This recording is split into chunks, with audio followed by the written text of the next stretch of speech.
Hi guys, welcome back to our online Bible studies.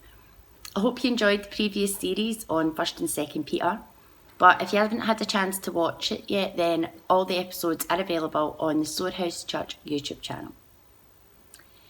We're going to be starting a new series, this time focusing on the Epistle of James. Over the next few months, we'll be covering all 5 chapters of James, broken down into one chapter every fortnight. During this series, much like the last one, if you've got any questions or comments, then please don't hesitate to get in touch with me. Today I'm going to give a brief overview and introduction onto James, then we will get started on chapter 1 in the coming weeks. The Epistle of James is found in the New Testament, near the end, sandwiched in between Hebrews and 1 Peter. The author of this book simply refers to himself as James. This has caused debates among scholars for centuries, with the true author never having been definitively proven to this day. There are 4 men named James that are mentioned in the New Testament.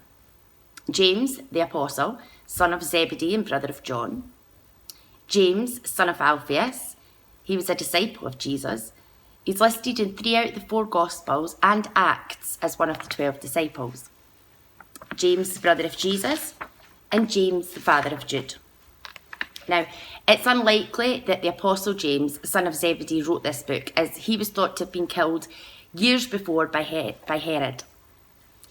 Both James, son of Alphaeus, and James, the father of Jude, are barely mentioned in the New Testament.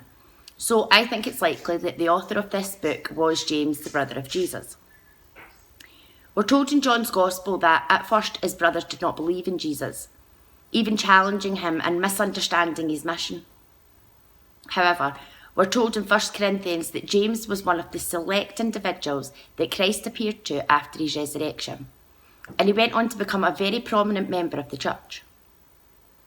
In Galatians, Paul calls him a pillar of the church, and on both visits to Jerusalem, Paul saw James.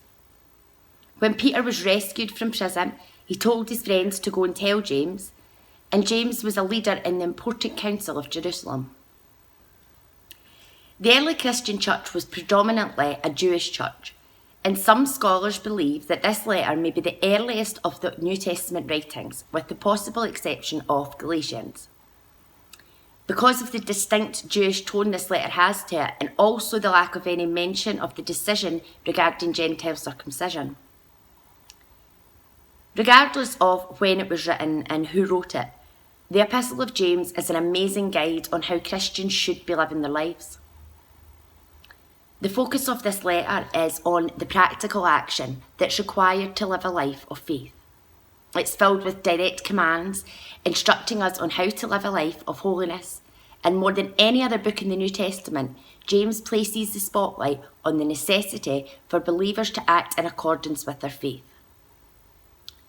During our studies, we'll be going through all the instructions that James mentions, including our actions during trials, our treatment for those less fortunate, the way we speak and relate to others, and the role that money plays in how we live our lives. I pray that our study in James will encourage you and help guide you in your walk with the Lord. Until next time, God bless, stay safe, take care. Bye.